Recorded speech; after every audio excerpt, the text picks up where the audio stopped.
Charlie Kirk debates trans-Marxist. Trans-Marxist. Got both buzzwords. Apparently, Charlie Kirk paid $3,000 to come and debate him. That type of stuff concerns me. Not because I'm against taking money in that type of situation ever. But if Charlie Kirk is paying you to come on his show, that's because he thinks he can get something out of you. They're not going to pay you money unless they think they can get something out of you. Know what I mean? And so he's not giving them $3K so they can come on the show and bring the great word of Marxism to all these people, or push back against, you know, conservative talking points. They're bringing them on the show so they can make a fool of themselves, or Charlie can make a fool of them. That's the reason they're bringing them on. And so if you're going to an environment where they're paying you, you have to be really prepared. And from what I've heard about this debate, she was not prepared. She was not prepared at all. But I will be the judge of that, and we will watch it.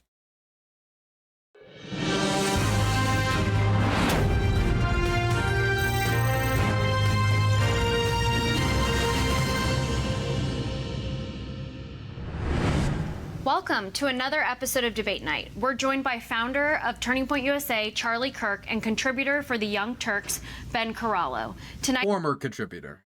Tonight's topic is Marxism in America. First question. Isn't it former? I know they used to work for the Young Turks, but I don't think they work for the Young Turks anymore.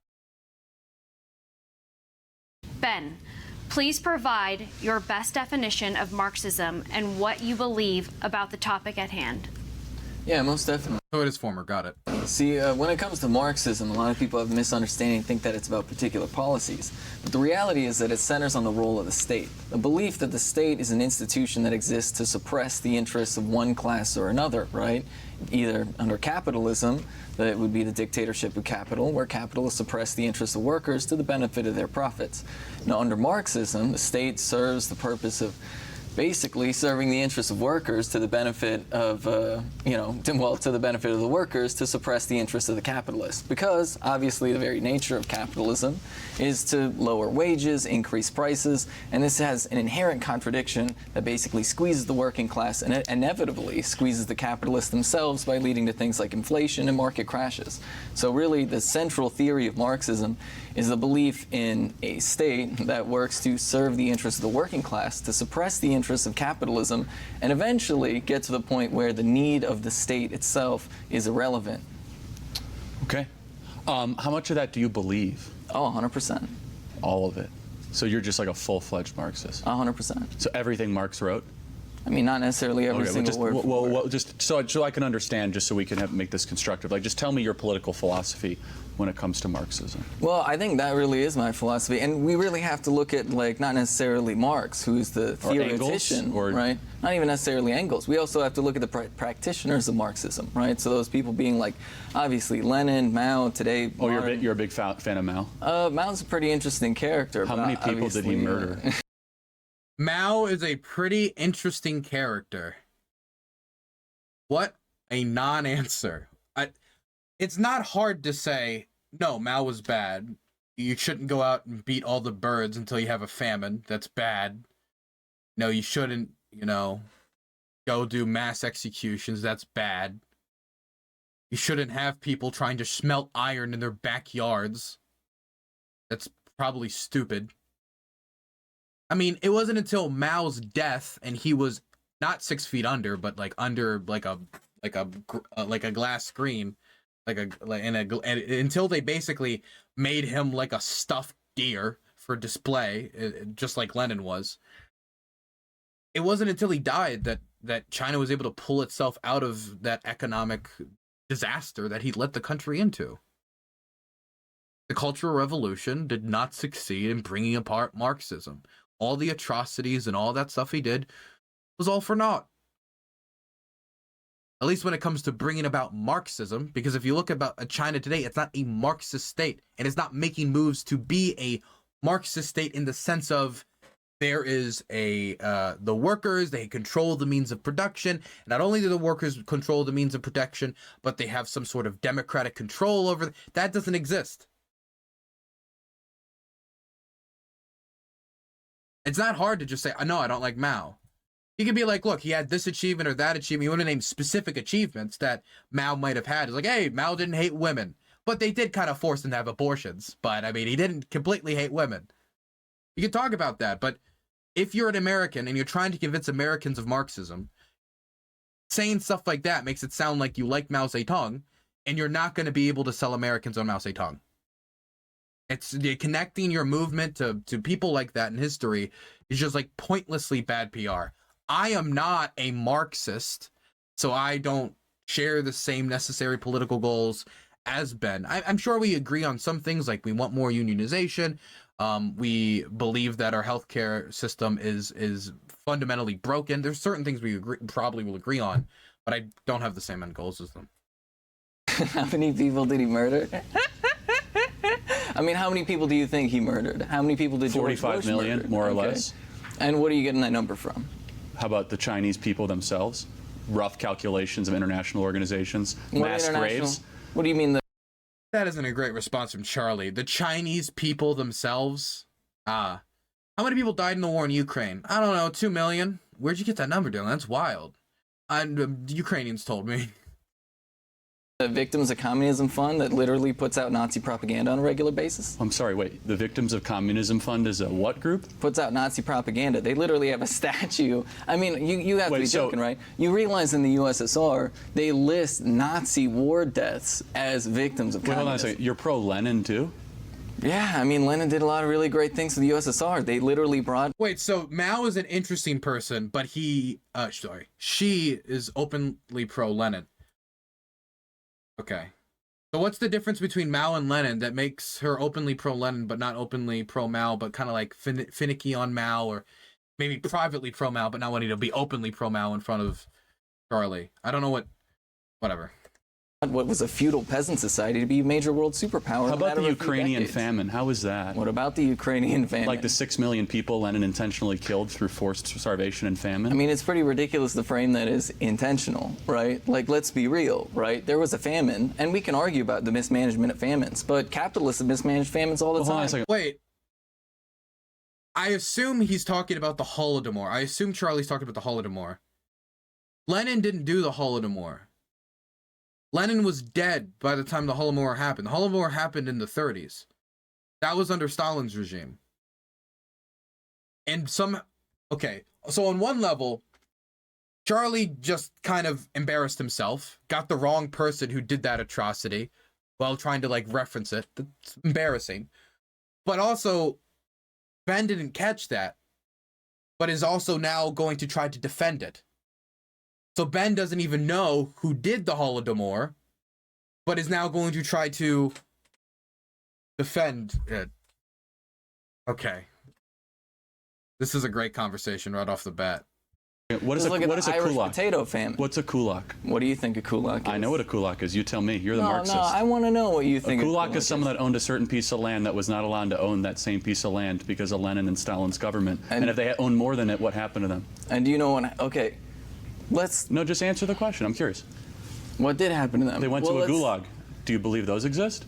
Yeah, 100% gulag. How many people died in the gulag? Do you know what a gulag is? No, just like more or less. I just want to know. Do you know what a gulag is? Yeah, a forced labor camp, or it could be a forced death camp. You mean like the forced labor camps we have in the United States of America, which, by the way, the United States has more people in forced labor than any other country. Ben slipped that up. I don't know why Ben would slip that up. As far as I know, when we talk about prisons, while the system we have in prison was come to the prison economy, and the little, like the nickels and dimes we give prisoners for hours of labor is horrific, and I would say is exploitative, and I could even say that it's unbelievably wrong, and I think it needs to be reformed. They need to be paid better wages. When he say we have more people in forced labor than any other country, what is he referring to?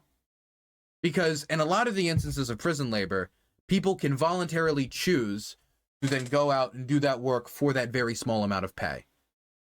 Is it exploitative? Are they taking advantage of a very vulnerable state? Yes, but it's not forced labor in the way that a gulag was forced labor, which is work or die. I think it's a little different.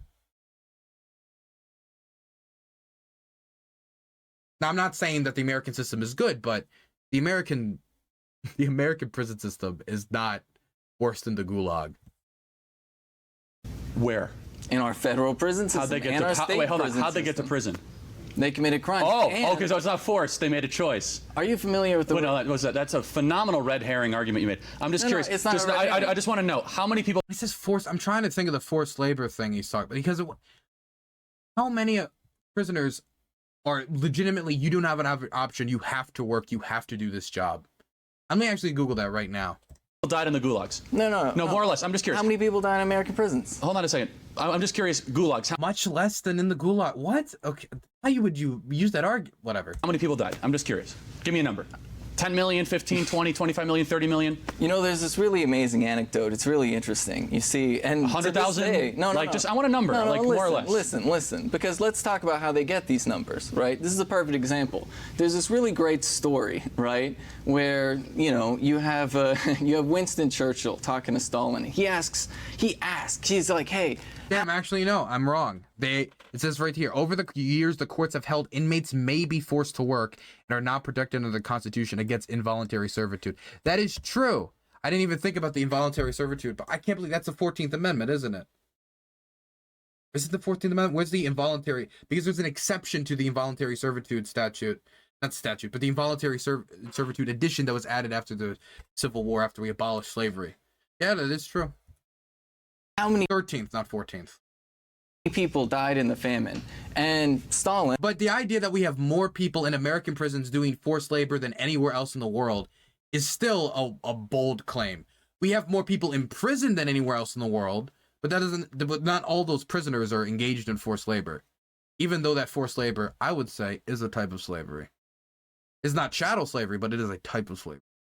And I think that should be removed immediately, stopped immediately. Obviously not wanting to talk about it, they had bigger things to deal with, like World War II. He puts his hands up.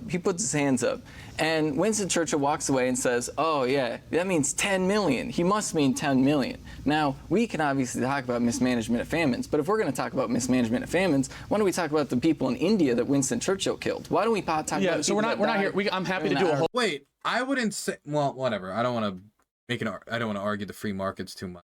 But Charlie's response to the Winston Churchill thing, I think would. By the way, I don't like Charlie. I want Charlie to look like a clown, but I honestly kind of want both of these people to look like clowns, to be completely blunt with you. But the response from Charlie would be, yeah, the problem with that was that Winston Churchill violated the free markets and was taking that grain from the people of taking the food from the people of India when they needed it, and used it for the war effort. But yeah, that was wrong. That would be a response that he could give, but he would have to say, yeah, it was against the free market. That was the problem. He went against the principles of capitalism. That would be the smart thing to say. But Charlie probably also doesn't want to bad talk Winston Churchill. Whole defense of the greatest man of the 20th century, Churchill. I'm not going to actually do that right now. See, I'm in his head. I'm in his head. I'm in his head. So, was Alexander Solzhenitsyn a liar? I don't know who that is. You're kidding me. You're a Marxist that you do not know who Alexander Solzhenitsyn is. He wrote a book called The Gulag Archipelago, which was a first-person account. He actually was in a gulag. Come on. That was like a hyena laugh. I'm sorry. I don't mean to be. I'm not being mean. I can have a goofy laugh too. Sometimes I snort, but that was a hyena laugh. So that was like straight out of The Lion King. One second. Wait. Actually, Lion King hyena laugh. Gulag Archipelago, which was a first-person account. Okay. Man, that lousy Mufasa. It's not funny, Ed. He actually was in a gulag. I'm sorry. Come on. So, and you don't even know who he is. You know that people that worked on that admitted that they just made up a lot of those numbers, right? He lived in one, my friend. There's a lot of people who lived in the gulags. In fact, there's a really great... somebody in Gutter Chat's right. It's actually... Ben's laugh is more like an actual hyena than the hyenas in Lion King. So they're liars? I mean, yeah, there's a lot of people that lie about communism on a let me daily get this right. basis. Let me get this straight. So the pastor who spent a decade in a forced labor camp with 1 hour of sunshine a day, Joseph Bondarenko, he lied about that? I mean, Because he wanted to just spread the gospel? I'm curious just kind of like what your belief is on gulags. So we can just have like a similar... Okay, I'll tell you. I'll give you a really great example, right? And you see the CIA actually ran numbers on this. This is really interesting. So somewhere around 10% of the people, right, that like were in the gulags during their peak, which by the way was after a civil war in Russia, right, obviously with the white army that they had to deal with, right, and then the World War II with Nazi Germany, right, were political prisoners. But and also a lot of political repression against like national minority groups and like civil activists, different flavors of Marxists and socialists or social democrats. But yeah, also that. this is really interesting, right? I believe it was in the Gorbachev years. Also They the Stalin purge. tried to do a big reformation and granted a huge amount of amnesty. Granted a huge amount of amnesty to like tons and tons of people that were in those gulags. And do you know what happened, Charlie? Do you know what happened after that? This is something of the after Gorbachev? CIA documents literally You mean after the reported on. liberalization of the USSR? No. Or what? What happened? What happened to the people that were let out of those gulags? They wrote books like the Gulag Archipelago that No. brought down the Most of USSR. Most of them actually ended up right back in those same gulags because, this is to be very, very clear, that's their normal prison system. That is the normal prison system that they had, just to be clear. Because who do you That's not a good thing. That's bad. That'd be like when we're talking about, for example, the 13th Amendment, and we're talking about the problem we have in the United States with our prisons. It's just, yeah, but that's just our prison system. That's just not a defense. think set up the gulags? What? It just means you have a very brutal prison system. So you're trying to tell me that the people that were put in the prisons were not political prisoners? No. So what happened to the Mensheviks? Most of the people. What the forced imprisonment of the Mensheviks? So Most tell me of the people. how did Trotsky die? What do you mean, assassination? Who killed Trotsky? Look. No, tell me who killed Trotsky? Are we gonna talk about economic theories? We or are will. gonna No, talk but no, about I'm just America's curious, civic just event? like, because I'm just trying to understand. You say you're a Leninist. I mean, who killed Salvador Allende? So By the way, this conversation is completely incompetent, and we just got into it, but it already is. We're 7 minutes in, right? I feel like it would be much more effective if they stayed on one thing for like a good amount to like where Charlie would maybe try to hold them down on it, like Mensheviks. Let's stay on the Mensheviks for a moment. You were saying you really like Lenin. What about all these purges this, purges that, Mensheviks, this group, those purges? They could focus on it, but they're jumping from thing to thing to thing to thing to thing so quick before they can like get into any of the specifics. And I feel like it's basically Charlie right out of the gate, basically taking out a Tommy gun of points and just going. And while it might be effective to his audience, honestly, I find it a little distasteful. Then again, I don't also care that much because Ben is dealing with it very, very horribly and is just kind of like laughing at like, so what about all these people who got in prison? 66 million people died in the gulags, rough estimation. Does that not concern you? I mean, most of those numbers are inflated. Like, you got to really understand this. Like, the reality is that was their normal prison system. If you look at the mortality rate in the gulags compared to the mortality rate in American prisons at the same exact So time. let me ask you this. So like- how many people died in the Holocaust, would you say? I don't know. I'm not a Holocaust expert. How about like 8 million? Would I feel like that's information most people should know, especially someone who's politically inclined. Definitely like someone who would, I assume, describe themselves as an anti-fascist. Whatever, we might not all know the exact numbers on these things. I mean, of course, like we don't have the exact amount of people who died in the Holocaust. We don't know the exact number. you say that's fair? So I know at a minimum. I mean, you can at least just throw like the 6 million number, and it's not like accurate. And I don't mean that like, oh, it's an overcount. I mean like probably an immense undercount. It's just talking about the Jews, but like, even just throwing out that number would look better than saying I don't know. 6 million Jews that Okay, died. so why are those numbers Oh, there we go. Okay. accurate, yet the gulag ones aren't? Well, it's very interesting that you bring that up because the truth of the matter is, if you look at the people. Why do they keep saying the truth of the matter is? They've said that 3 times and we're 8 minutes in. Is that like a catchphrase that Ben has?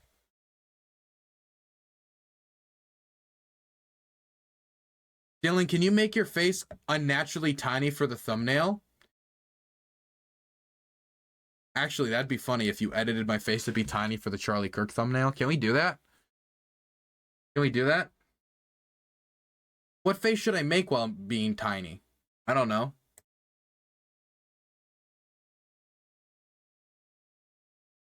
Wait, let me move my hair because it'll be harder to edit it if the hair's in the way. Here we go. People, right? If you look at the denazification of Western Europe, what you end up having is you have a lot of people like, for example. Wait, actually, I got a better one. I feel like this is more of a cringe debate. 1 second.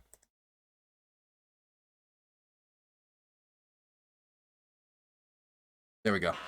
Better. Marketing genius. Right, like Nazi government officials that get put in charge of West Germany, right? Then you have Nazi officials that get put in charge of institutions like NATO, and then you have a lot of these Nazis that quite literally set up institutions, right? Like put out information. What are you put talking out about? information? Like, I don't know what the point of that was. What's not talked about, and I think it's because we're Americans, so we're kind of like reflecting on ourselves in the space program. But the Soviets also took Nazi scientists. The Soviets also had Nazi generals in East Germany. And the reason why is anyone who had the most basic of military knowledge fought in World War II in Germany. If you were a general or you had any knowledge of like how to manage war, you were involved in the war. And so when the war was over, and eventually there had to be made a German army in both East Germany, and there had to be made a German army in West Germany, the West Germans were pretty terrified. Now, to be fair, I know more about the West German story than the East German story, so I can speak to that more. The West Germans and the allies of them were scared of the idea of having a foreign general in charge of the German army, because that looks like an occupation force. That's not how army, if you have a nation's national army and you're trying to claim to be the real Germany, you need a German army. If you're claiming to be the real Germany and your army is headed by a foreigner, then the East Germans are going to look at you and they're going to say, wow, look, it really isn't an occupation. And that's also why the East Germans had their own German generals who were former Nazis as well. The people that they ended up choosing, they went through a list of potential candidates and they basically were like, okay, who's the least Nazi on this list? And so they ended up picking people who were involved in the July 20th plot to assassinate Hitler. Not all of them were squeaky clean. It's impossible, I think, to be completely squeaky clean when serving in the German army at that time. But out of the options, they chose the least Nazi. God, what was his name? What was his name? He was the person, he was the only survivor of the July 20th plot. 1 second. What was his name? Yeah, Hans Spiegel. I'm not particularly miffed about Hans Spiegel. If he tried to kill Hitler, right? If you're gonna choose out of all of the German generals who to lead the German army, I think choosing somebody who tried to kill Hitler is probably one of the better options, given the circumstances. But this nuance is never talked about. There's a reason why, deep Baathification was a failure in Iraq. You can't just completely be like, okay, the whole structure of your government was made around Baathism. All of you now buy. None of you can participate in government. Those are the people with experience. Those are the people who have the local connections. Those are the people who know how to manage the state. Obviously, the ideological diehards need to be kicked out, but you can't kick out literally everyone. Both the East Germans and the West Germans realize this. And that's why when the war was over, a lot of public officials who had to basically swear fealty to the Nazi party in order to be public officials, they took a new oath and they were like, do you think Nazis suck? Yeah, sure. Okay, fine. You can go back to being the local regional commissioner of Dusseldorf or whatever. That's how it vaguely worked. Both in East and West Germany, even though there was different details. Both of them realized this. Name one person. Look at the first commander of NATO, literally. Look at the first NATO commanders. Eisenhower? Who, I don't know, are they talking about Spiegel? Is this about Adolf, what was it, Heisinger? I forget what their name was, or how to pronounce the last name, but who, whatever. I assume they're just talking about, Spiegel. They literally brought in people from Nazi Germany. Are we going to pretend that Operation Paperclip is not a thing that the United States did? Operation Paperclip was in conjunction with Operation Mockingbird, which was a CIA propaganda campaign, which I don't quite answer the question of the accuracy of gulags. Anyway, that's a little bit of futile. I'm just trying to understand, though, like, maybe we're just on different planets here, quite honestly, because I've actually met countless, thousands of people that were in these gulags, and their stories and their firsthand perspectives, and they did nothing wrong to be put in there, except they had the different political viewpoints, or they were pastors. And then you embrace a political worldview that does that. Well, let's take this for example. Let's imagine that you're a serial murderer in the USSR, right? Let's imagine, and then you go to the Gulag, right? What's the easiest I'm not imagining. opportunity? I'm talking about pastors. I'm talking about no. people that like, have. This is the reality. Because like if you want to talk about, it's not the like, reality. There's plenty of documentaries. Like look, for example, right? For example, okay. So I think he's sorry. She's probably talking about Adolf Heisinger. I believe that's how you pronounce the last name. I'm looking specifically. They were the chairman of NATO, the military commission from 1961 to 1964. Maybe that's what they're talking about. They're also head of the German military before that. It could be Spiedel. I don't know. They're not saying the names, so I assume that they don't know who it is either. But then also brought it up. Radio Free Europe did this really great interview session where they literally went to people that were in these gulags, and it was so funny because when Radio Free Europe puts out this video about these people who used to live in the gulags, they asked them, what did you think about Stalin? And they basically said, because remember, right? You remember that the USSR was invaded by the Nazis, right? And you also remember and then that they deterred the invasion. You but what also happened remember before that the USSR they wiped out. They almost wiped out all of Ukraine. You also realize they had a civil war. The civil war was between the Bolsheviks and the Mensheviks because they couldn't determine what blend of communism they wanted. Okay. After they overthrew the Romanov dynasty, right? But you also have the White Army. Do you know what the White Army is? I'm very familiar with the White Army. You know the royalists, the people that were trying to. Yes, of course. But okay. we'll close on this topic. Civil war. But are you going to put I just want to reinforce for the audience here, if they started civil war in your country? I know the problem is a lot of the people that were put in jail did not deserve to be in jail. I don't think like Ukrainian writers and civil activists deserve to be put in prison because they believed in like Ukrainian independence or that they didn't like the Bolsheviks. I don't think that's enough to go do hard labor for like 30 years. I don't think that being a Crimean Tatar is enough to be like forcibly displaced. Like I don't, whatever. The United States doesn't like to jail insurrectionists. Remarkably, that's what they did in the U.S. Just made an argument that was pro-Gulag. What? We did arrest the January 6 people.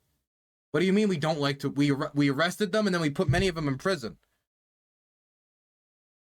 We did what? Okay.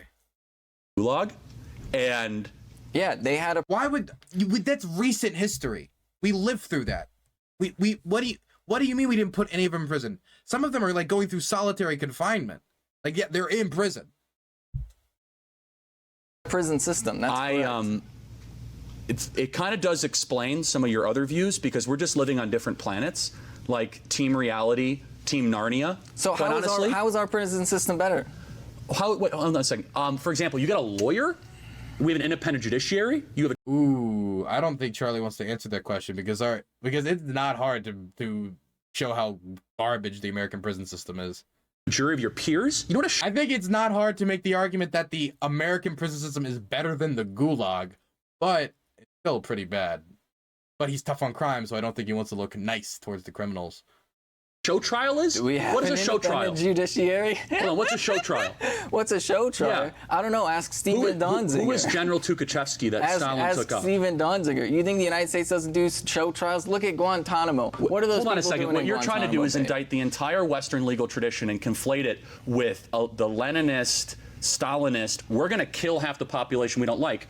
Look, you're trying to do is you're trying to take a country that had to deal with a civil war, that had to deal with an invasion, and compare that to the United States today. I'll close with this. You are defending genocide, which is quite honestly a remarkable thing. Actually, now that I think about it, maybe Ben, and I'm trying to be as good face as possible, maybe when Ben was talking about the insurrectionists being arrested, maybe they were talking about the Confederates. We did let them get off the hook. Maybe. Trying to be good faith.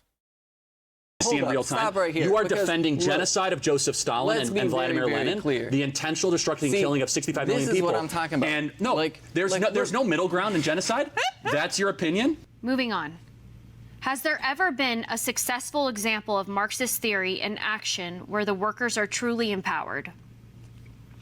Yeah, 100%, most definitely. Like, so first and foremost, we have obviously the brave Vietnam soldiers that defended themselves. The Viet Cong? Defended themselves against the invading American army, which was basically there to punish them for daring to free themselves from French colonial rule. Wait, so hold on. Wait, I don't understand. I thought it was, okay, fighting an anti-colonial struggle is good, but I don't understand how that has to do with work. Like, you can win an anti-colonial struggle and then have a government afterwards that completely disregards the, like, interests of workers. So to answer that question, you would not only have to talk about that, you would have to extend it to, and then afterwards, after they succeeded, this is what they did for workers. This is how they empowered workers and made the workers own the means of production in Vietnam. This is, you would have to follow it up with that. How did that work out? And what do you mean, how did that work out? So, I mean, so no, seriously, the Ho Chi Minh City under communist rule, better then or better now? What do you mean, better then or better now? Was Ho Chi Minh a better place under Viet Cong rule or better now under more kind of Western? Who do you think is in charge of Vietnam right now? I mean, it's a generally much freer country than it was 50, 60 years ago. Oh, that's weird. When did the Communist Party lose? I don't know what he means by this. Like, economically, it's definitely more a little bit more, not exactly free trade, but it definitely is economically liberalizing. That's true. Politically, it's a harder case. I mean, maybe you can make the argument it's not as repressive as it was at the time. I mean, they just finished fighting anti-colonial struggle after all. But it's still pretty repressive. It's a one-party state. Lose power in Vietnam. Well, hold on. They've industrialized their country. They've opened themselves up to international trade. They actually have fair and free elections. Like, I'm not going to say Vietnam's a perfect country, but post-Viet Cong rule, their standard of living has increased. So you think infant mortality has gone down? You think maybe perhaps Agent Orange had something to do with some of the struggles he had? Do you think that maybe the sanctions from the United States of America cutting off supplies to food maybe had something to do with it? Okay, got it. So America's always the villain. So besides the Viet Cong, which is a new one, I'll be honest, where else has communism worked? China. Look at China. Okay, what about China works with? Aside from the fact that China's the strongest economy in the world right now, there's obviously the fact that average wages in China have tripled over the past decade. So before we go any further, do you really want to defend the Chinese Communist Party against me? Sure. Okay, got it. So, Uyghur Muslims, how do you feel about them? What? Oh my God, Charlie is so, I don't know why. Like, so much of this would be so easy. Like, all Charlie would have to say, okay, communist China, okay, why did they have private property enshrined in the Constitution? Why did Deng do that? Was that communist? Not saying that the government doesn't interfere with people's property rights in China all the time. They obviously do. But they enshrined that in the Constitution to try to, in fact, attract foreign investment. There's billionaires in China. Is Ben going to say that in a communist system, billionaires exist? Like, this would be so much, there would be such just a smarter path down. It would be like, all Charlie would have to say is, well, China was not prosperous, and the more they economically liberalized and worked with world democracy, world capitalist countries to develop, then they got more prosperous. This is all Charlie would have to push back upon. But instead, he just like pivots to like, why? Why pivot to that? You can talk about the Uyghurs later, but why? Whatever. Maybe it's because Charlie wants to basically paint modern China as the Marxist model. It is the true it is a truly Marxist state. So then he can pin all the atrocities of the modern Chinese state on Marxism. I think that would make more sense, I guess. Stop making me side with Charlie. I'm not trying to make you side with Charlie. I'm more kind of peeved that from his perspective, he could be making better arguments and he's not. And I'm peeved that the other person could be making a better argument, like, in a million different ways, but is just failing on every front. Like, somehow Charlie's doing better than the other person while also fumbling left and right. So this is like two people with it feels like two people with no boxing experience, right? And Charlie has media training. I would assume that'd be a little better than this. Probably gonna work in his own audience though. Maybe that's all that matters.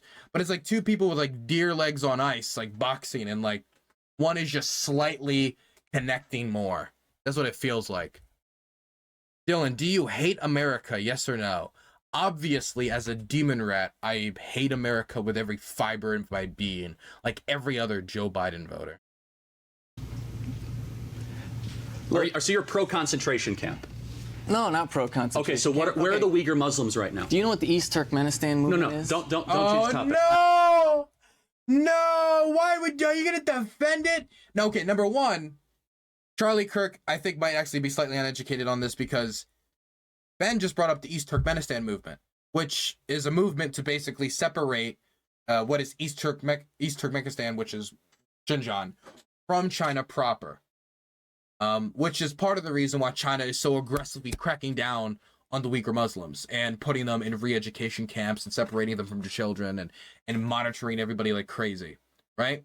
Now, I'm pretty sure if you were to ask most Marxists or most left-wing people in the United States, was it a good thing when we monitored the Muslims in their mosques in New York after 9/11? Most, including me, would be like, no, that's horrific. That's a violation of their rights. That's terrible. Let's not defend that when China does it on a much larger, worse, and systematic industrial scale. I'm not. This is the same topic. Uyghur Muslims. You don't know that the East Turkmenistan movement was labeled. And goes further, to be clear. Like, it wasn't just monitoring in the mosques. It was separating people from their, like, why defend this? Why pointlessly defend this? But also, why didn't Charlie know what the East Turkmenistan movement is? He should know that if he's bringing up Xinjiang. Labeled by the United States of America as a terrorist organization. Oh, got it. Okay, so pro-concentration inside camp. of China. Got it. What about That's the not one-child policy Hold up. for 40 years? No. We need to stop right here because first and foremost, you pushed earlier the double genocide. Well, Ben said East Turkmenistan knows nothing. Wait. Is Ben... Okay, give me a second.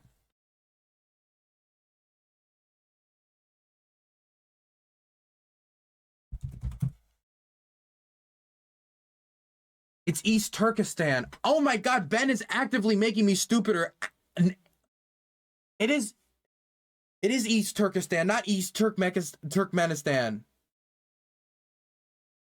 Ben is actively making me stupider. And it's like in a very tiny way too. Okay, now I can't blame Charlie for not knowing what that is and changing the topic. Okay, now I can't blame Charlie. But they were actively like changing the words in my mind. Because I was like, oh, because I know that. That's so frustrating. It's actively making me dumber.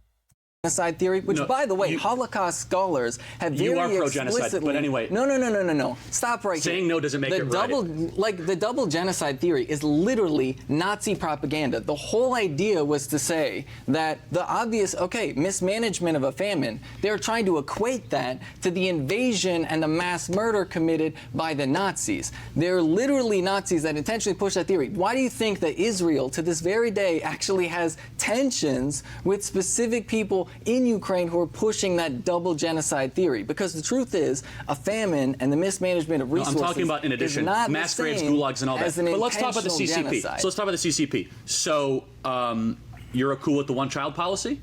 It doesn't matter what I'm cool with. The reality is... No. That was a policy of the CCP for years, where they would murder another child if you had more than one kid. Look, what we need to understand is that... Ben can call it Nazi propaganda, can call the Holodomor Nazi propaganda all they want. The orders that Stalin gave during his regime are public record. You can look them up. They were released.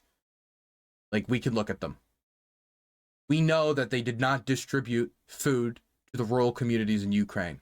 We know that they continued to take food from them during the famine, to the point that people were basically forced into cannibalism. We know that in comparison to Moscow, Ukraine starved at much higher rates.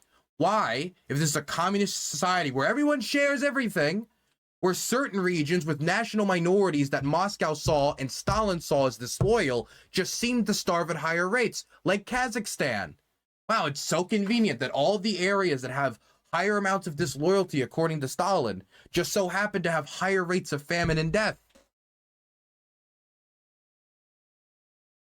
It's not, you can't just call it Nazi propaganda.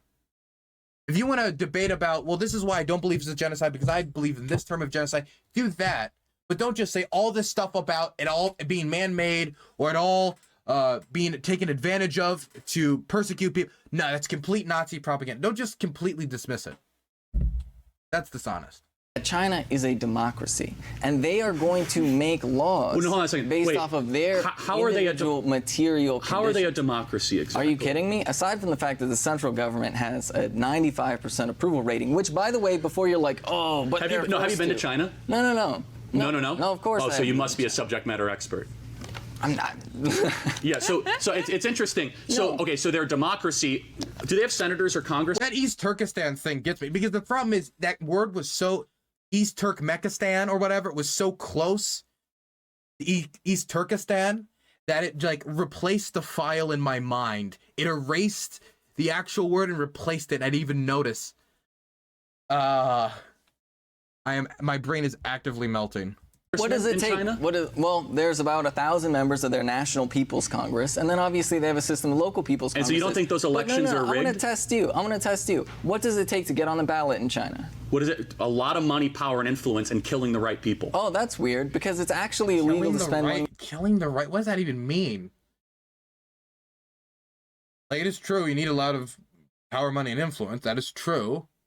Also, I think somebody could make that case about the United States as well, by the way. I think that's why he added killing the right people. As much as authoritarian as China is, you do not need to kill somebody in order to get in the People's Congress. I don't think it's like the Yakuza or something, where there's like, you must blood yourself. It's like the cartel. You must blood yourself with your own hands before you can join the People's Congress. Unless he means like indirectly through reinforcing the status, but I doubt that's what he means, which would also be a stupid point, but still. Like, what, I don't know why, it's not the Yakuza. On campaigning in China. There's actually a very specific answer to this. you think that Both of them are fools? This sucks? Yeah. a dissident Chinese person could run up against Xi Jinping right now? So let me ask you a question. How do you think? You're No. pro How do you CCP. think? So you think it's okay? How do you think elections work? How do you think elections work in China? How do you? It's very simple. You're born into the right family. You have connections to the right people. You can't answer. What's Xi Jinping's lineage? What does it take to get on the ballot in China? You have to have the right You don't connections. know the answer. Yes, I do. No, I do know. You can't just all of a sudden pop up. Have you read the law? Have you read their what law? happened to I Tank Man? have actually Hold on a read second. through. No. You think the law actually Here's applies? the chat. Okay. So what happened to the Tiananmen Square? Listen, this is the answer. What happened to Tiananmen that Square? Charlie Kirk This does look bad for Charlie. doesn't know because he has no idea how democracy What happened to works in China. Tiananmen Square? You need to get How about 10 Tibet? signatures to get on the ballot in China. That's it, 10 signatures. How many people does it take to start a recall in China? How many Like, okay, I'll just use this example. If the party doesn't allow you to run and you're not running on the party's platform, if you're not running with the party, then you're fucked. Not only are you fucked, but in some cases they'll just deny you from running. Hong Kong is a great example of this, where the government is quite literally choosing the candidates that run in Hong Kong, which is supposed to be the area with the most democratic freedoms in China. They agreed to have the most democratic freedoms in China, but now they handpick the candidates that you can vote for during the elections.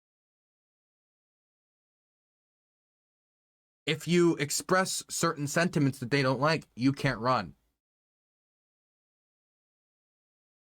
temples did they destroy in Tibet? How many? So you think you could recall Xi Jinping? How many people do you think it takes to You get understand, a recall? I have to be honest. You are such an unbelievable fool to believe that China actually has a democracy. Well, look, here's the thing. They've tripled their average wages. They've eliminated extreme poverty. They have amassed popular support in China. They have the strongest economy in the Nothing Ben is saying is a representation of saying this is democratic representation. Wages can go up and it cannot be a democracy. That's possible.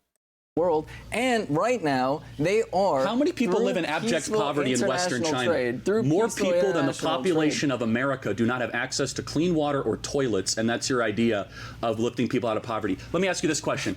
I mean, more people are out of poverty in China today than they were like 20, 30 years ago. That's true.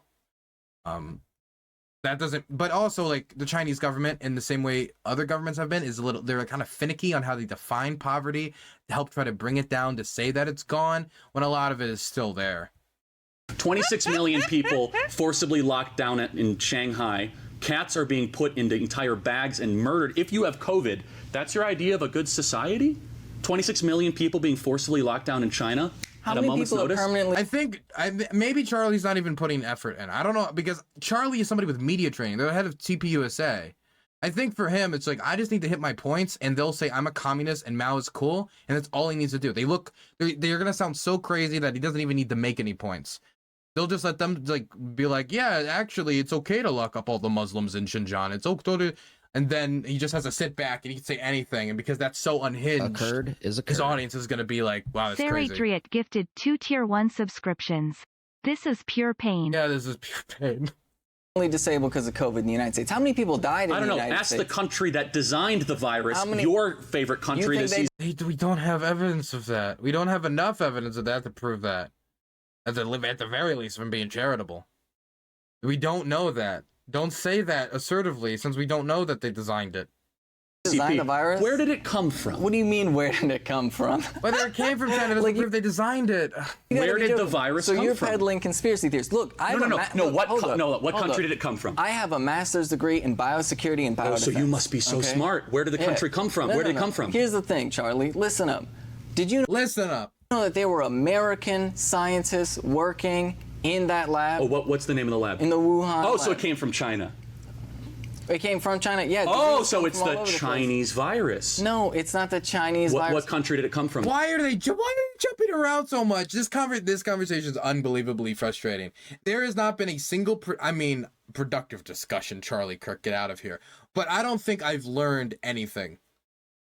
I usually learn something in every debate just due to the amount of points that are thrown around, and I'll Google it and be, oh, that's actually true. I don't think I've learned anything. Except being reminded of how fucked the 13th Amendment is. How many strains of coronavirus are there? Like, how many types of coronavirus are there? There's plenty. There's Omicron. There's COVID-19. There's the I don't know how anyone could learn anything from this discussion, actually.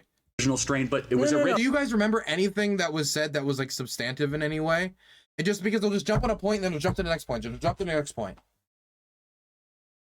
They're not staying on these points long enough. And I think this is fault of both of them. I think maybe 60% Charlie, 40% Ben. I think Charlie's jumping around more. I think maybe purposely. I don't really know. But there's nothing to learn here. This is honestly self-harm, and I should be banned from Twitch for watching this.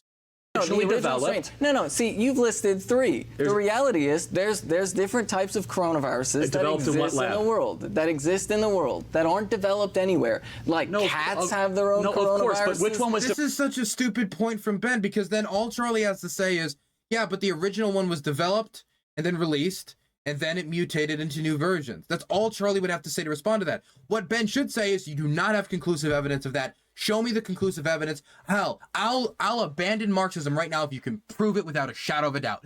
And then Charlie would be, the impetus would be on Charlie. That's a big statement. And then what would Charlie wouldn't be able to provide that evidence because they don't have conclusive evidence that the Chinese developed it and then released it. Developed in the lab in China. Dogs have their own coronaviruses. There's no, you think that the American scientists that were working in that same lab right next to those Chinese scientists, you think that... No, he is saying COVID-19 isn't the original coronavirus. What Charlie's saying, I don't know what you're talking about. That they were secretly malicious actors? No. Dylan, no, there's a whole family of coronaviruses beyond COVID-19. I think that's the point. Is it the point? Well, that point was, that did not communicate past me. I did not get that. No, you're putting words in my mouth. Hold on. Did it come from a lab or not? Or did it come? Maybe they said it. Did they say it? Okay, well, can we at least admit that if that is what they say, they didn't say it well. They didn't make the point well. Well, none of these points are being made well. Actually, I feel like I'm trying to solve like a Where's Waldo puzzle every time they say something, trying to understand the conversation, jumping from one to the next. Come from a Himalayan bat lab. I'm actually surprised I can. My brain is foggy. I'm surprised I can follow this. Of course, in any capacity. Didn't come from a lab. Oh, you think it didn't come from a lab? No, yeah, because I live in a real world. I live in a real world, okay? I live in the real world. You understand that every single person worth their salt looks at the strain and they understand that this was bioengineered in a lab. Fauci himself agrees to that. What do you think would tell me? Because apparently you're the biologist here, right? How do you tell I do know what a man and a woman is. Do you? Tell me the difference, okay, tell me the difference between, how do you tell the difference between a man-made virus and a non-man-made virus? There's a lot. Sequencing, everything from how it's compiled, mRNA-type technology. What type of sequences according to Anthony Fauci's own emails to Hugh Albatross on January 31st, on Friday evening, he said, quote, "This has every single marker of a man-made laboratory-created virus." That's Anthony Fauci's own declassified... That's not conclusive evidence of anything. That's Fauci himself saying, this looks like it could be man-made. That's not conclusive evidence. You can't say that conclusively.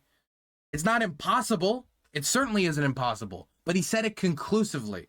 And I hate it when people say things like this conclusively. Like, you could be like, hey, there's decent evidence that this could have happened. Does that at all concern you? That's what he could have said. But instead, it has to be like the Trump thing. It has to be, we know it's true. We know it's true. It's 100% true. Because he has to show confidence. And whether it's true or not doesn't matter. As long as he shows confidence, then the audience might just buy it and not look into it.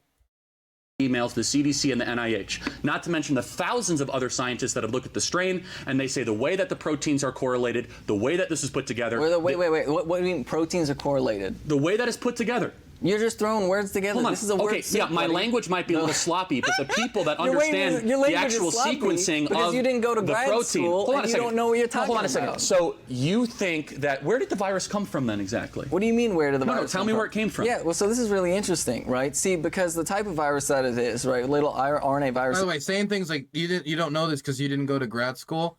I'm not against education, but Charlie's audience is the worst thing to say this to. They're just going to show that, they're just going to be like, oh, look at this northern elitism. Oh, you went to college, you know better than everyone else. I did the research on the Wikipedia. Why, I can do research too. It's just not going to play well with the audience. But I don't think Ben's intention here is to try to win over anyone. Which is a shame. They recombine a lot. That's one of the I think Ben's intention is to collect $3,000. Interesting things about these types of viruses. And so what happens is when you have a couple of different strains that infect the same species at a time, the way that the virus Oh yeah, the original question, if I remember correctly, was, is there anywhere where Marxism succeeded? And now they're debating COVID.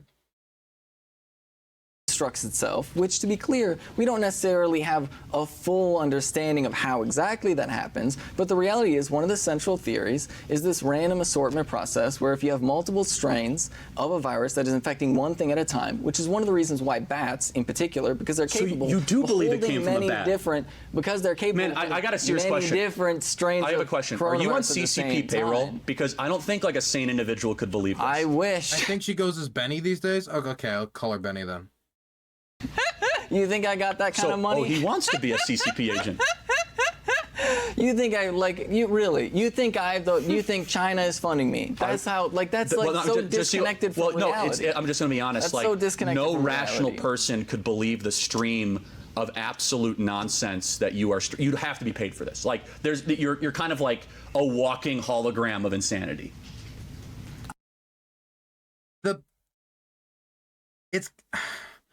If Benny was smart, the response would be here.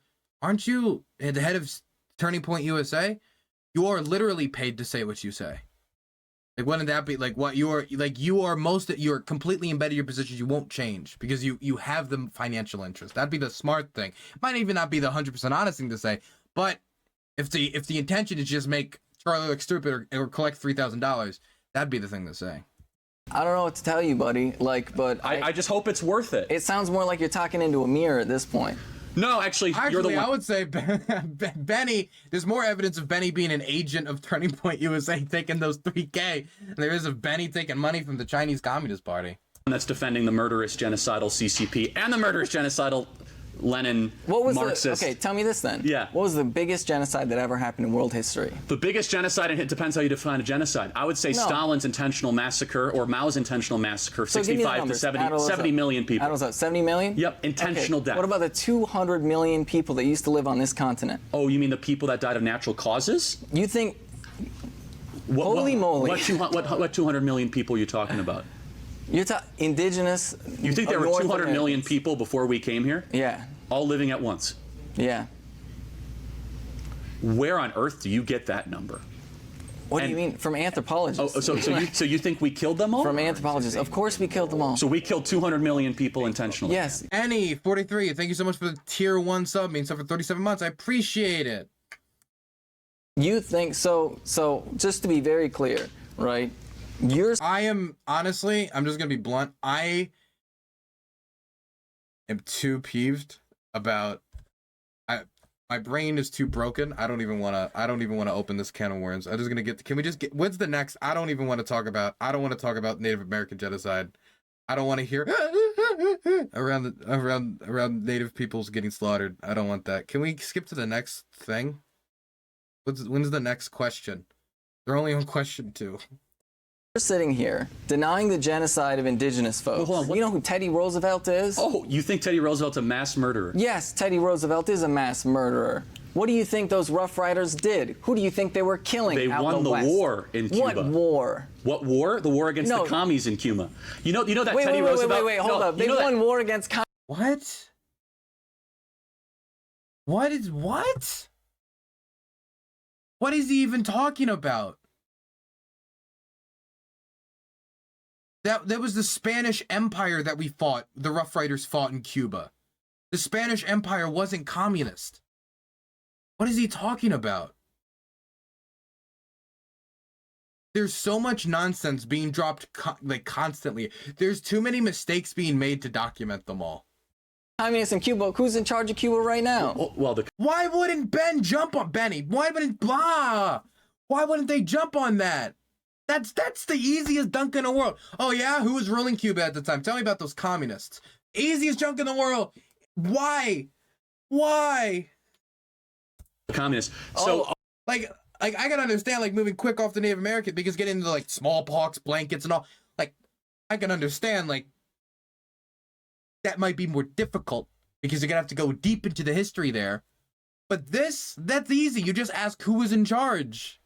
That's all you need to ask. Oh, so they didn't win the war then? well, they won a battle. They won a battle. Wait, we've gone from a war to a battle. Well, they won and the you're Spa- they accusing won the me of Spanish- not living in reality. They did win the war. I don't know.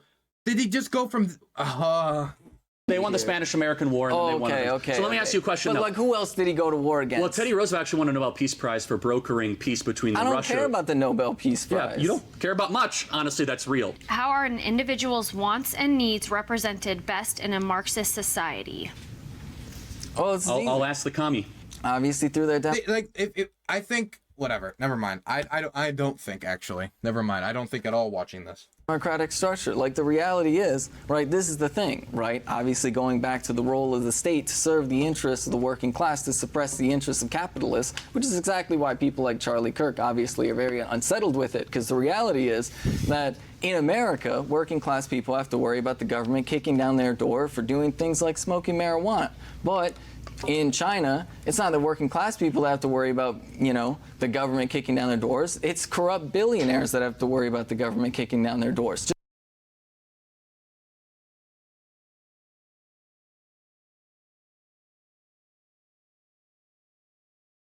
Marijuana is illegal for medical and recreational purposes in China. Just look, for example, giant tech companies making tons and tons of money in China with Just like mistake. They cannot go a single minute without saying something wrong. very little regulations. Well, what does China do? They put in tighter regulations on these tech companies, and then they take money from these tech billionaires, and then they give it to anti-poverty programs across the more rural parts of China in order to fund schools, food, things like that. Like, for example, China has this really, really great co-op development program, which is really, really great. So they combine ecological I could tell you don't even restoration. believe this, by the way. They combine. You've got to be acting at this point. Why do you think I'm acting? You know, I think Charlie had to interrupt because there was like a string of thought that was like longer than 30 seconds. So they needed to make sure that they just jumped around all again. It wasn't like a constant like ping pong ball just going back and forth. So just they needed to cut off this just more than 20-second strain of thought. Because Is it because you're acting? No, it's because the reality is so different of the millions of people in China that are literally forcibly held in their homes, the millions in concentration camps, the people that can't even breathe because the air quality is so bad. How about the underground Christians that are murdered in the streets for trying to go to church? So no, continue on your beautiful like co-op in Beijing. Like, yeah, we could grow vegetables in Shanghai, so it's so great. That's kind of the argument, right? Look, what are we talking about? Vegetables in Shanghai. You're assuming that this is Shanghai. Obviously, Shanghai is like a giant urban city, right? The cooperative development, which is really cool, by the way. They're combining ecological restoration with these cooperative development. So, and, you know. Also, I see people in chat talking about the smallpox blankets. Yeah, the smallpox blankets did not kill the majority of native peoples. The majority of native peoples died from diseases that were not even like purposefully. Like, it wasn't like they're going around like disease, and like. But there were attempts to use that later on to kill them. The smallpox blankets was an example of that. But it just majority of them had already died from diseases from the old world. I don't know if we call it the old world, from you know, Europe, etc. But also, you know, expansion and settlement and being pushed off their land, a trail of tears, stuff like that. But the smallpox blankets did not kill the majority of them. I didn't say that. Wanted to clarify that because somebody was asking gutter shot. But that was still an attempt to kill them. Just wasn't a particularly successful attempt. With the schools in there, they have a requirement that the schools buy a lot from the local farms, right? 60% of the food, right, that they serve in the schools basically comes from local farms. So if you talk about meeting people's needs, right, the farmers there have a need for economic development, right? So if you buy from the schools, how hard would it have been to be like, what do you think of the Trail of Tears? Do you think that was genocide or ethnic cleansing? Well, ethnic cleansing is just the soft word for genocide, but. What do you think of the Trail of Tears? All you would have to say is something like that. But no, it's just pivot. If you buy the food from those farmers, that puts money into their pockets. Because the thing is, all that's happening right now is Charlie is throwing like a bunch of things that the vast majority of Americans are going to see Bennie say, and they're going to be like, Mao? You think that about Mao? You think that about Lenin? That's crazy. And that was an opportunity for them to turn it around and be like, wait, are you going to defend the Trail of Tears? What do you think of the Trail of Tears? What do you think about the forced erasure of their culture? Let's talk about that. What I thought you respected property rights. Like, but no. Pivot. And then they literally take that food and give it back to the school kids so that the school kids can have a full belly while they're trying to learn. And this is the reality, Charlie. Like, you got to understand. Like, if you think China's so dystopian, how come the incarceration rate in the United States is so much higher than China? Well, because we have a rule of law, and they kill dissidents that break the rule of law. Tell me where are all these dead people then? We also kill whatever. I don't want to debate the death penalty. They should show up. Tell me about Foxconn. What about Foxconn? What do you know about it? What you mean? There's a difference between how the death penalty uses in China and the United States, though. I want to clarify that. You mean the crony plot that basically bulldozed an entire town in Wisconsin, kicking people out of their homes for a factory that never happened? In China. What about Foxconn? So do you know they have to put up nets to try to prevent people from jumping out of their buildings? So an American company was treating their workers improperly. Hold on a second. You know they took those nets down, right? A Chinese Communist Party partnership sponsored by Xi Jinping himself and his entire regime. So when you go to China, let me just tell you, you'll drive down the street and you will see dead people laying in the middle of the street. You will see people defecating. Go to China then. Go to China. Take a video. Actually, bring you know these what? Cameras. Go to China. Take a video with these cameras. I dare you right now. Unlike you, my wife lived in China for 6 months, and she'll show you the videos. She'll show you the images. They don't have a regard for human life. They don't value people as the individual. We're the ones letting people die of coronavirus. Hold on a second. The reality of China is that if you disagree with the government, you disappear. That's like Jack Ma. 90% of this is just grandstanding. 90% of this is just grandstanding, man. It's so. Man, I think Charlie Kirk and this other person are not the best faith and are not the most knowledgeable about these topics. Starting to get that impression. Yeah, if you disagree, you disappear. Oh, because that was his only thing. He just disagreed. Or if you're a dissident group, like the Uyghur Muslims, you get put in re-education camps where we have drone footage of people that are forced to eat pork against their religious conscience. Are you talking about the East Turkmenistan movement? No, I'm talking about the Uyghur Muslims. Did it again. Trying to erase. You won't do it to me again. You're not doing it. You're not changing. You're not corrupting my mind. Nope.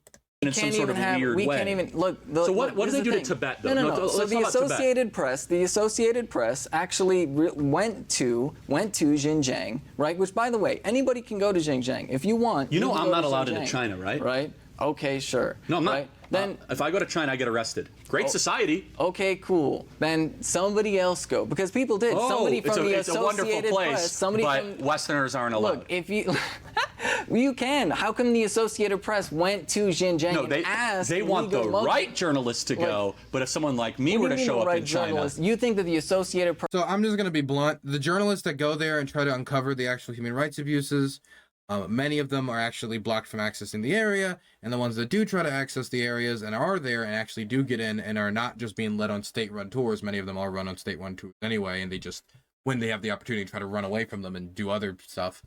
They're constantly trailed by government officials, following them around, making sure they don't document something they're not supposed to document. They are very, very hands-on when it comes to controlling the message. It is not as simple as, yeah, I could just walk around and yeah, I could go check out these prison facilities and they're perfectly fine. The only time they're going to do that is at government-sponsored tours. I don't know if we should really trust government-sponsored tours for this.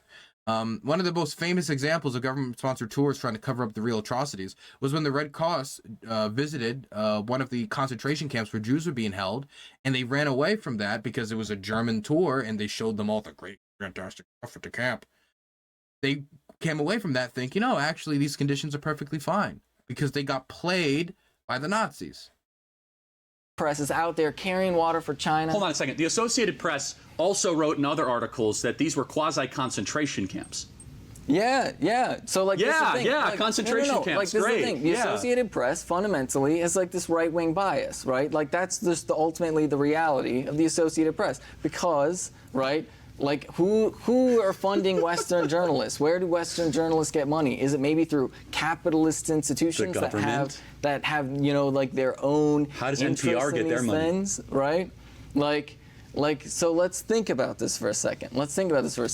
Right? So Associated Press actually goes and they write an article and they talk about it, because the reality is we can have, if we want to live in the real world, we can have a conversation about whether or not China was going too heavy-handed in dealing with the East Turkmenistan movement, which is a terrorist movement. But a lot of Uyghur Muslims. Really, I never heard of that movement before. I am an East Turkmenistani. Okay, I'm proud to say it. Even in Xinjiang, are happy that now they can finally drink alcohol without having to worry about bombing attacks and stabbing attacks. Now we can have a conversation about whether or not they were too heavy-handed, about whether or not they're racially profiling. The propaganda is insane. The reality is, let's have a conversation about concentration camps. Like, you know, maybe we shouldn't be forcing them to eat pork against their religious conscience. You know, murdering a lot of them is probably wrong. There's really not a conversation to be had. Like, you're defending concentration camps. I think they're wrong. If there's a major terrorist movement in the United States, how do you think we should respond to that?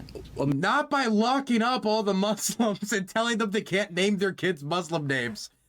Major terrorist move. Well, they get, actually, I can tell you exactly how it happens. Like when the Boston bombers tried to bomb in Boston, I think Japanese internment was a failure. I think it was a terrible policy, personally. That's an individual bombing. Okay. Yeah, so when ISIS pops up, they still get, if they're American citizens, they get due process rights. How do you think, really? The American citizens get due process rights. Tell that to all the Americans that we drone striked in the Middle East. Hold on a second. No, wait. You mean Americans on American soil? That's what you asked. So it's not like a hypothetical. Okay, well, and I'm not going to keep on going down we get a whole these ISIS weird rabbit holes, right? Let's say we get a whole ISIS encampment. I just want to ask.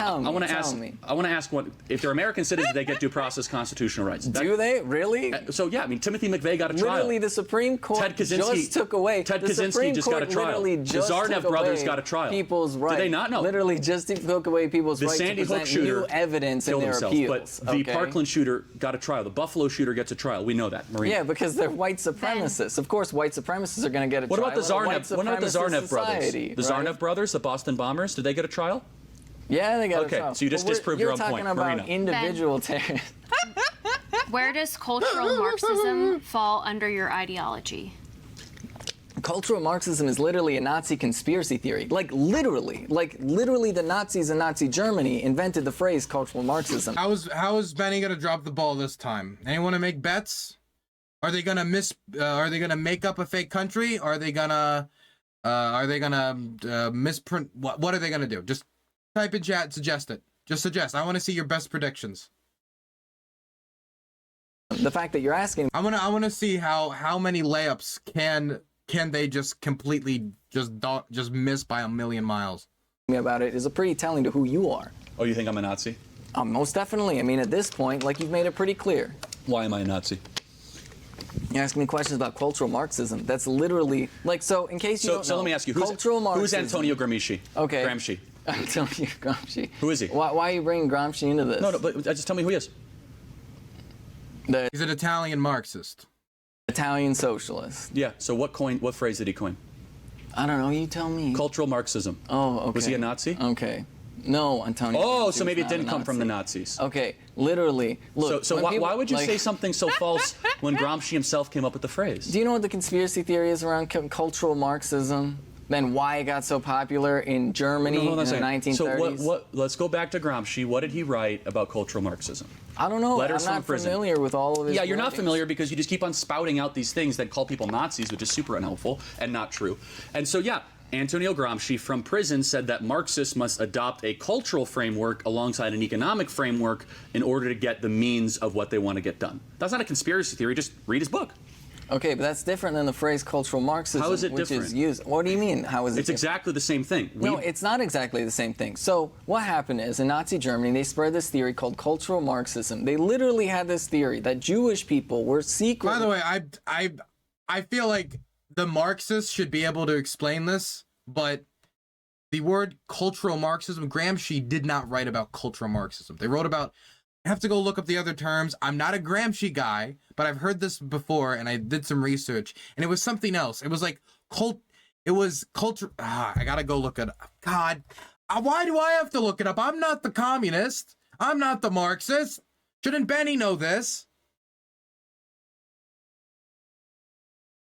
Whatever.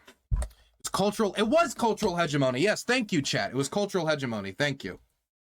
like bringing Marxist theory into the mainstream and literally That's like, not at all what anybody on the right talks about. Are you kidding me? What about the guy who literally just murdered a bunch of people talking about great replacement theory? Oh, you think You're he's telling on, me that Tucker Carlson doesn't talk about that on a regular basis? Hold on a second. So, first of all, the Buffalo shooter's disgusting and it's awful, and he was more of like a weird leftist than anything on the right. If you actually read what he wrote, he called himself a left-wing authoritarian, which sounds more like you, by the way, than me. Look, let me finish talking. The Nazis pretended to be on the left too, buddy. Secondly, what is cultural Marxism? Cultural Marxism is developing a cultural framework of deconstructionism or postmodernism to try to break ourselves from the shackles of the Western tradition so that we can embrace the nonsensical economic ideas that you believe in. That's not a conspiracy theory, it's reality. And it was written by Gramsci himself. And if you're not familiar with those writings, well, then you're not really equipped to talk about cultural Marxism. You just keep on like, conspiracy theory. Like, yeah, actually, you're wrong.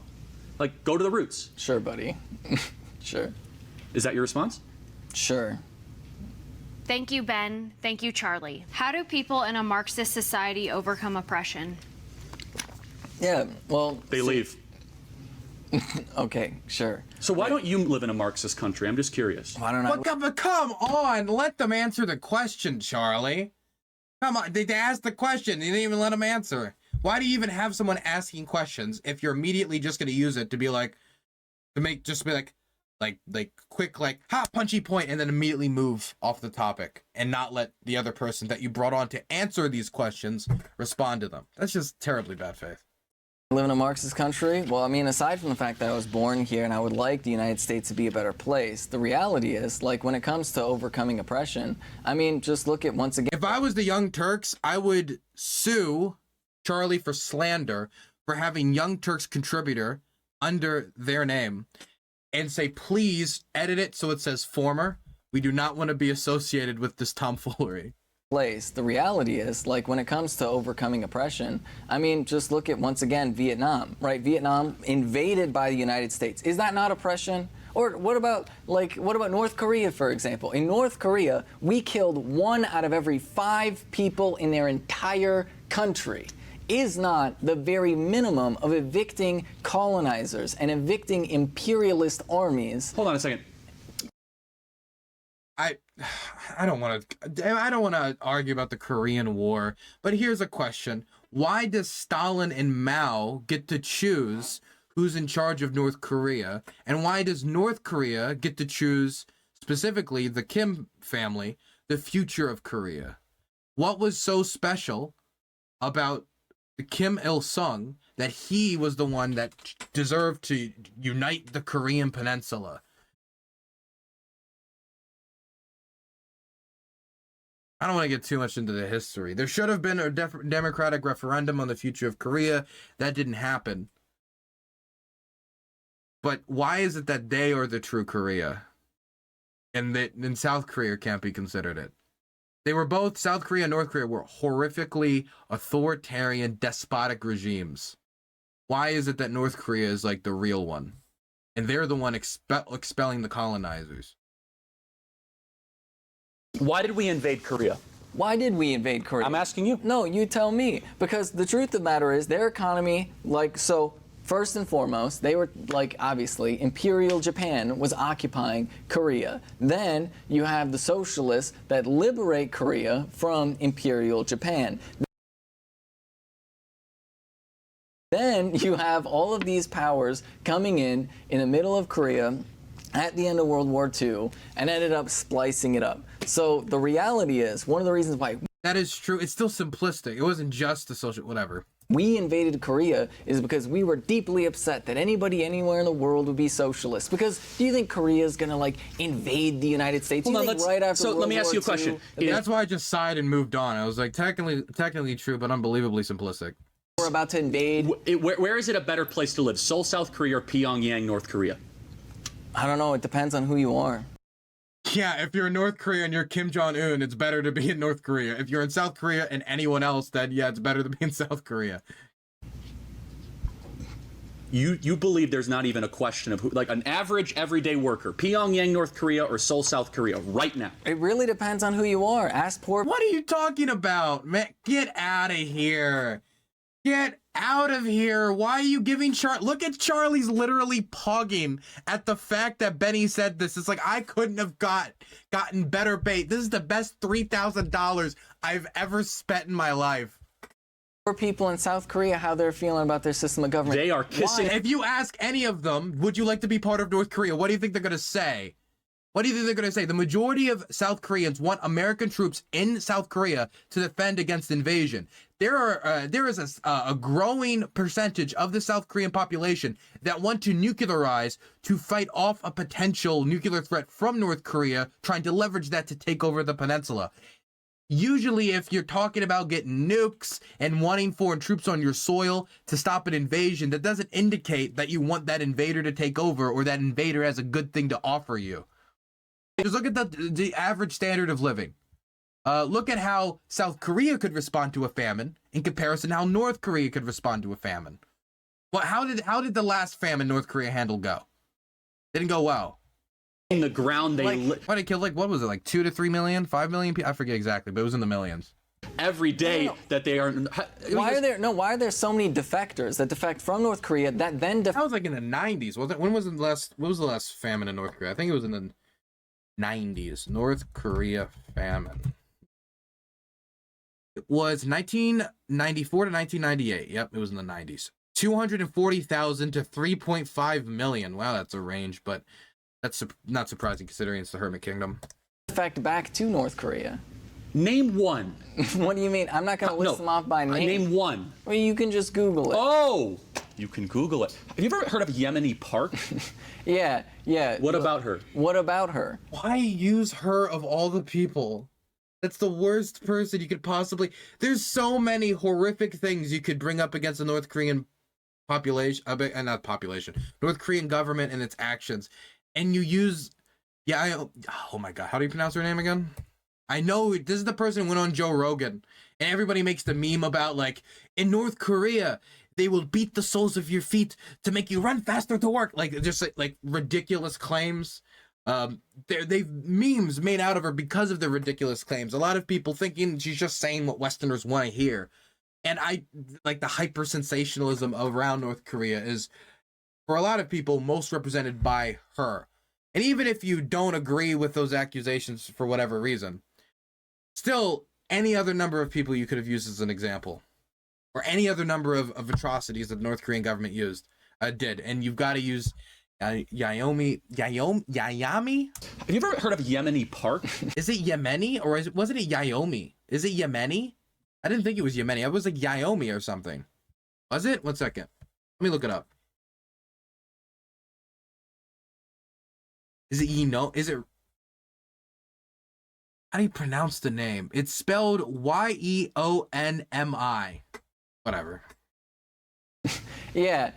What about her? What about her? Do you want to know The young how- lady whose father was murdered, she was sold into sex slavery, barely escaped to China, came to America to tell us what's really going on in North Korea? Okay, buddy. Like, why is she doing conferences with, like, the Heritage Foundation? And these Because right-wing she'll think go to tanks? anyone that will listen to her firsthand perspective. So Okay, hold on a second. or maybe perhaps North hear me Korea out, is hear me out. Did you know that there's like a whole game show in South Korea where they bring on defectors and they're incentivized, right? The more like over the top their story is, right? The more they get paid, right? And the more they keep getting brought on these shows. So the reality is, nobody's going to say that North Korea is a perfect place to live. Nobody's going to say that, No, right? it's Nobody's hell. going to say that there aren't terrible things. It is But the hell. reality is, there's explicit financial incentives for people to inflate stories So about let me North give you an Korea. example that isn't a financial incentive. Okay, sure. You look from space at night on South Korea and North Korea. North Korea is dark, and South Korea has lights all over. Do you think Well, Charlie, I personally don't like light pollution.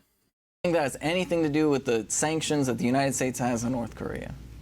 It's North Korea that has imposed a lot of sanctions on the West as well. They developed nuclear because- technology against us. sure. North Korea could make some choices against us Okay, immediately. who are their main? By the way, South Korea overtook the North Korean economy before the Soviet Union fell. The economic problems that North Korea has cannot just be boiled down to sanctions. And much of the reason why they are being sanctioned so hard is because of their nuclear program and constant launching of nuclear weapons off the coast of countries like Japan. If you continue to do stuff like that, you're going to be sanctioned, yes. If you're launching if you're doing nuclear tests by launching missiles over countries, those countries are not going to want to trade with you. You're threatening to blow up countries constantly, they're not going to want to trade with you either. Major economic trade partners? Do you think China, Iran. Okay, two. You've named two. Yeah, China and Iran. That's about it. No one else really trade. They're a pariah United state. States got? Why? Why is North Korea a pariah state? Because they murder their own citizens and re-educate them? Or maybe because the United States Because has they have gone gulags all out across of its North way. Korea? Maybe it's because the United States has gone out of its way to make sure that every country that we deal with this is isn't important. allowed to trade with North let's Korea finish at the all. point. You think So maybe that has an impact on their economic Our development? intervention in Korea helped create South Korea and make sure that the entire Korean peninsula wasn't going to become What all happened of in North South Korea. Korea in the 90s? How on do a they second. treat disabled people? Because here's the It's weird to see like Charlie Kirk isn't it great that we fought for freedom and we supported the South Koreans and that's so great, when at the time South Korea was a dictatorship, a brutal dictatorship. To say that we were fighting for democracy in Korea at the time is a little fanciful. You could say we were trying to uphold international norms and a UN mission if you really wanted to. You could say it was an anti-communist struggle. That certainly it was. But like a struggle for democracy, the government tried to say that at the time, but it was bogus. It was completely bogus. And now compare that to what Charlie will say about a modern struggle where the Ukrainian government, which is democratic, is fighting for its very survival as a state, when the nation invading it isn't like in a civil war between two sides who want to have a different Ukraine. It is Russia invading and trying to conquer Ukraine, saying Ukraine no longer needs to exist. And he's like, oh, I don't think those guys, I remember this is what he said on this podcast. Oh, I don't think that the Ukrainians are really like necessarily trained in the like Jeffersonian tradition. Not really like trained yet in like the Constitution, appreciate democracy. I don't really know if they are. I don't really think they are yet. It was a ridiculous defense. Why is he gonna like claim this victory for democracy then, when at the time it was a dictatorship? Now it's much better, thank goodness. But now there's a democracy fighting for its democracy now, and he's like, nah, fuck that. Unironically, if Charlie Kirk was born after the war in Ukraine was over and Ukraine won, and 30 years later he'd be claiming it in the same way here.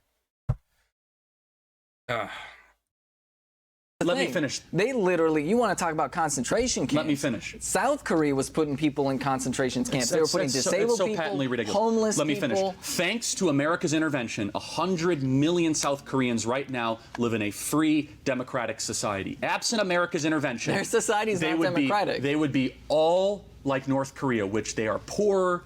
Wait, so to be clear, for Benny, China is a democratic state, South Korea isn't.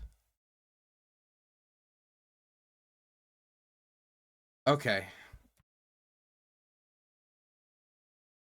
They are unhappier. They have no freedom. Do you support? They have no freedom. I Freedom- do support What about freedom of speech? Do you support the freedom of speech? Do they have freedom of speech in Pyongyang? Do they have freedom of speech in South Korea? Of course they do. Really? Why is Versus it illegal? Pyongyang. No. Of course they do. It's actually illegal to say positive things about North Korea in South Korea. So I thought you just said they have freedom of speech, but you don't even know basic laws. Hold on a second. You don't know basic laws. There's probably a pretty good reason for that, but quite honestly. So wait, they have a good reason. So like for example, but again, it's a. The freedom of expression in South Korea is much more extensive than freedom of expression in North Korea. Everything's relative, but it's much more expansive in South Korea. It's just the truth, and we all know it. Like when you talk, like they both keep just making vague claims to reality, but that is the reality. I'll make now a vague claim to reality. General defense. Can you own property so you're in South against Korea? freedom of speech yes. then? So you're against freedom of speech. Can you start then? new companies like Hyundai and Samsung? Yes. Can you empower entrepreneurs? Do you have the rule of law? Yes. All of that in South Korea. In North Korea, you can't own property. You can't say anything good, bad, or indifferent. You are silenced by force in North Korea. And so it's very funny all those people being like shot and killed by the government for criticizing it. It's very funny. Keep hyena laughing.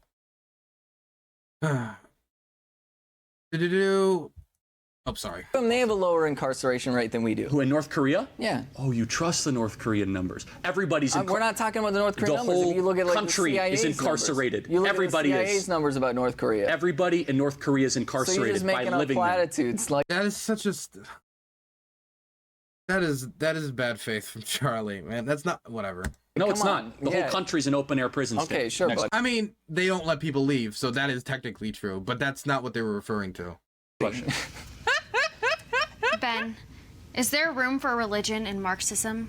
yeah, most definitely, 100%. Like for example, right? Like Also, I'm looking right now at the National Security Act in South Korea. This is the law that Benny was talking about. I'm looking for the last time this was enforced. So there was one case. The last case was in 2012, it looks like. And the case before that was 2002. And then there was a case before that in 1998. So it seems that it will be enforced. It seems to be enforced pretty rarely. Okay, well, it's still bad. let's take people like Fidel Castro, right? Fidel Castro is Catholic, right? And he was one of probably the best Marxists out there, right? There's a reason why people like Slaughtered Nelson... 15,000 people with firing squads. But There's yeah, a great reason guy. why people like Nelson Mandela referred to him as like an inspiration and a friend, right? So are you against Nelson Mandela? Do you think Part of it, Nelson part Mandela of his was a bad ideology was person? terrible. He was a communist, but part of it was good. Do you think, okay, so But do you, Nelson Mandela was a communist. I'm not going to... oh, okay. He was. Okay. So, Yeah, so I mean, like the reality his advocacy against apartheid was great, but his economic views were terrible. there's actually a really great religious philosophy. I don't know if you're familiar with liberation theology, for example. Actually, one of the reasons why the CIA It's a blend of went Catholicism. into places like El Salvador to murder people was because liberation theology was so popular, right? Basically, the idea that like under Christianity, right, like. You know, Jesus was sort of the God who rises. Yo, you know what? You know how Gonzalo Lira, like when he got out of prison, was put out on bail before trying to jump the border and got arrested again. He was talking about him getting tortured by the Ukrainian military. He didn't have any evidence of it. He said that they scratched the whites of his eyes with pins and with like push pins, and they would bruise him on his body, which was not seen. He didn't provide any evidence, and he's a known liar. So he's like the worst source in the world. It's not impossible for me to think that the Ukrainian government could have ever engaged in torture. Yeah. Considering how much hatred there is between Ukraine and Russia, I could see that type of thing causing Ukrainian soldiers in some instances to do something like that. But he's the last person I would ever believe it. I don't think it's a systematic issue in the Ukrainian military, but I do think it is something that could possibly happen, and we should be vigilant on. But he's the last person I would believe on it. But if he said that he was strapped to a chair and forced to watch this debate, I would think we would have to end all of our support for Riots, right? Who goes out of his way basically to stand up for people who are oppressed, goes out of his way to stand up for people who are marginalized, right? He literally said, the meek shall inherit the earth. In fact, the only people that Jesus ever said wouldn't go to heaven were rich people. He never said that. He said he literally did. He said it was difficult for rich people to get into heaven. He said believe the passage was, I'm trying to remember. I haven't been to church in a very long time. I've been invited to church recently by a friend of mine. It was very nice. I think I'm going to go. I think it is easier for a camel to get through the eye of a needle than it is for a rich man to get into heaven. And then he like asks for them to like give their belongings to charity and stuff like that. It's a misquotation. He said it's harder to get into heaven. But and by the way, if you go back to the actual Koine Greek, it is lover of money, not rich. But that's fine.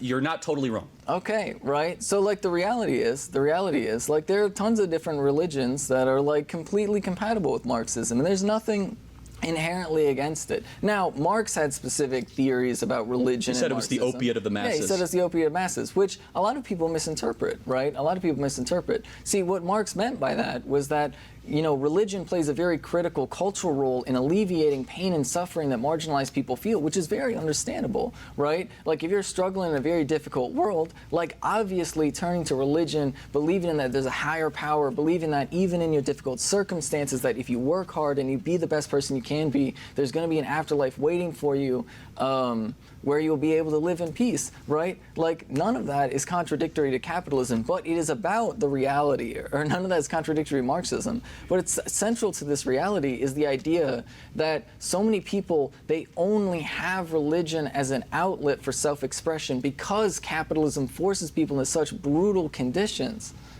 Capitalism forces people into what conditions? Brutal conditions. Such as? Such as, are you kidding me? There's literally right-wingers out there that are calling for child labor to be brought back. Are we not going to talk about the way coal miners get treated in the United States of America? You were supporting the CCP, and they're like the heart of child labor in the world. So, like, don't give me that. Child labor is illegal in America, so how is that exactly the case?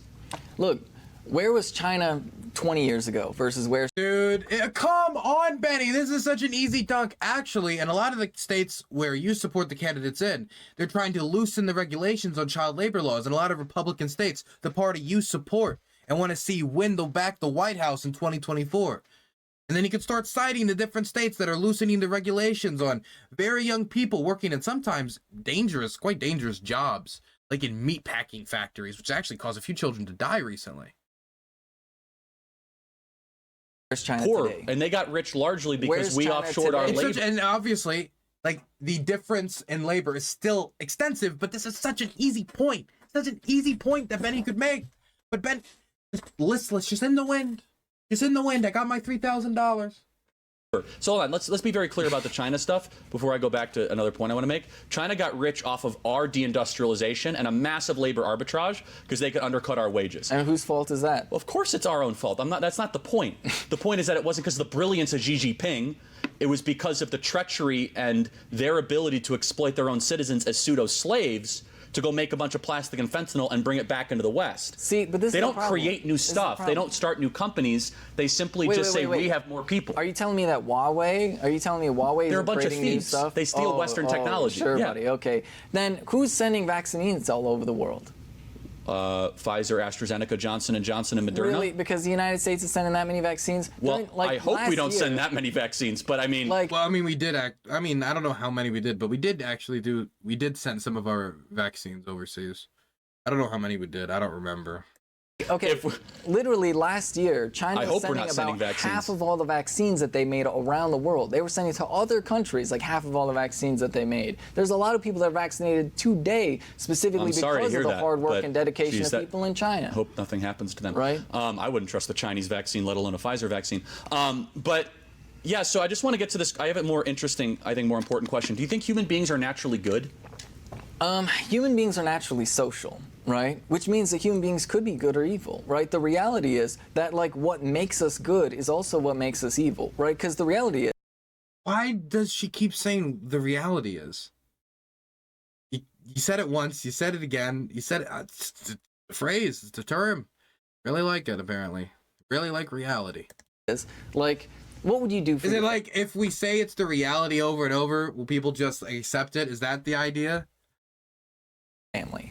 right? A lot. You do a lot, right? I think we would all basically do anything for our families. And that is both what makes us so capable of goodness and kindness, but it's also what makes us so capable of vicious evil. Because the reality is, if we thought that people were threatening our families, we would do a lot of terrible things, right? But if we work together with other people and other families, and we extend our minds to understand that we have a shared sort of societal experience, then we're going to do a lot of good things for each other. So ultimately, when it comes to whether or not human beings are good or evil, we're just naturally social. We want to fit in and be part of a society. So ultimately, it really depends on the way society is structured that determines whether or not we end up being good or evil. But it is all basically from us being pro-social.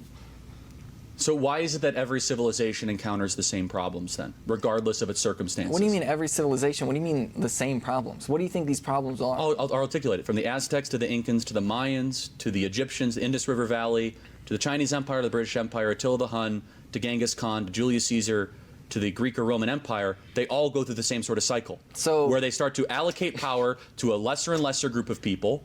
They start to then create a pseudo-dictatorship. Is High Progressive still in chat? I saw they were in chat. Hi, how's it going? For the false promises of empowerment. Oh, snap. High Progressive DM'd me about a video edit. I forgot to send them a response.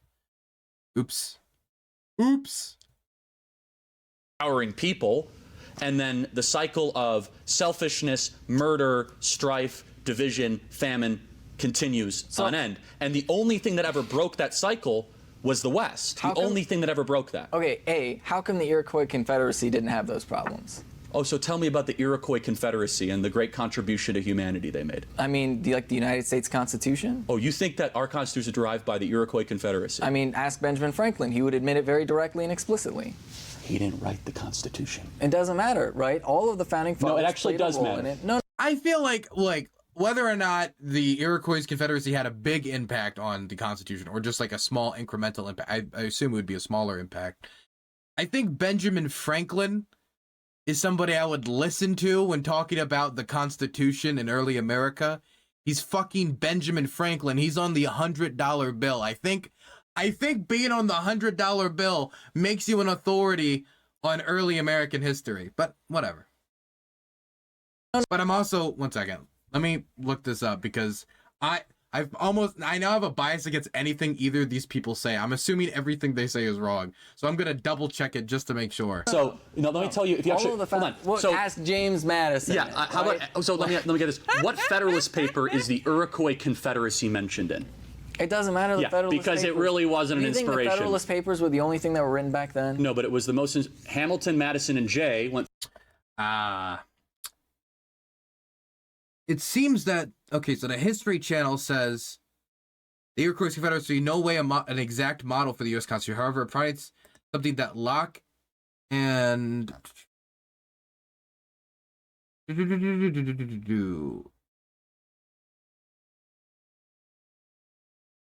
what evidence exists that delegates studied native governments? Descriptions of them appear in a 3-volume handbook of John Adams wrote for the convention surveying different types of governments and ideas about government. It included European philosophers like John Locke, whom U.S. history books are identified as constitutional, blah, blah, blah. But it also included the Iroquois Confederacy and other indigenous governments, which many of the delegates knew through personal experience. You had the Cherokee chiefs having dinner with Thomas Jefferson's father in Williamsburg, and then in the north area of the country, you had this Philadelphia interaction with the Delaware and the Iroquois. U.S. trade, diplomatic similarity, differences between the Confederacy and the U.S. Constitution.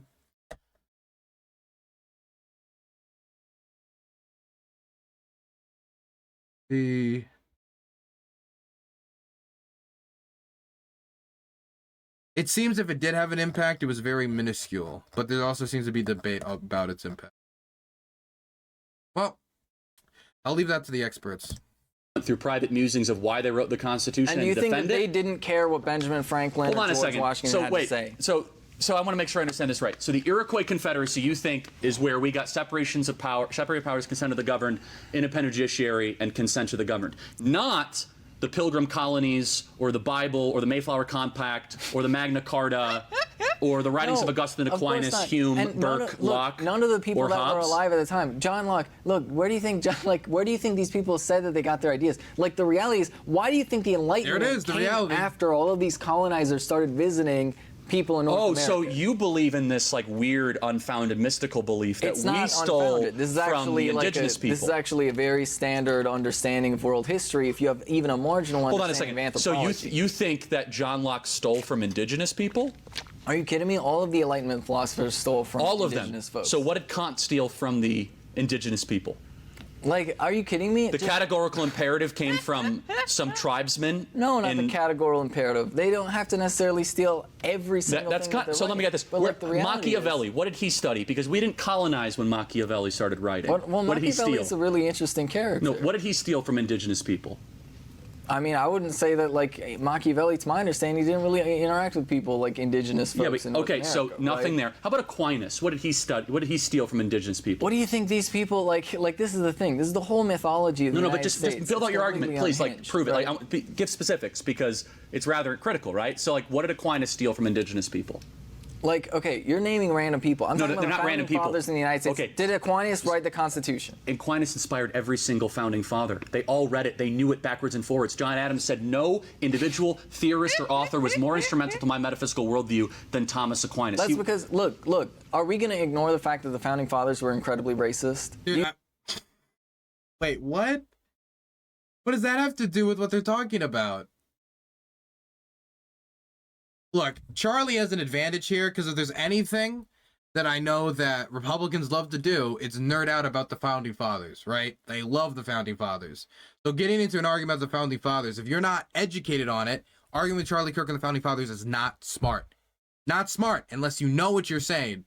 And your response is they were racist when asking about the inspirations they took. Whether or not they were racist, that doesn't...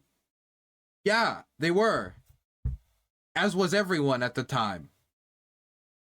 Some more racist than others. Some defended slavery, some didn't. By modern standards, terribly racist. But what does that have to do with what inspired them? Racism inspired them. Is that the point? That's doesn't make any sense.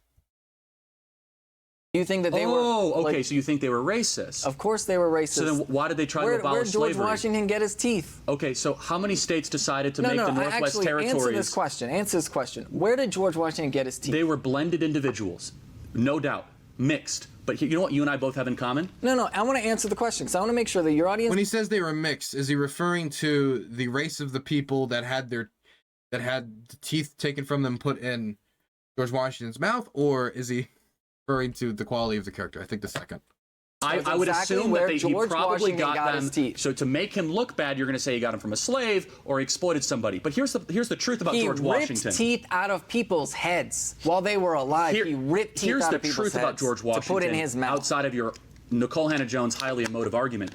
Everybody has something in common. We're born into a world we didn't create. And every one of these founding fathers were born into a world where slavery was everywhere. By the time they died, it was on its way out. Do you know That's what an Thomas incredible Paine said about moral slavery? good. It wasn't on its way out when they were all dead. Hold on a second. How many states abolished slavery by the time the you know what Constitution was? Thomas How Paine many said states about abolished slavery by 1787? 9 out of 13.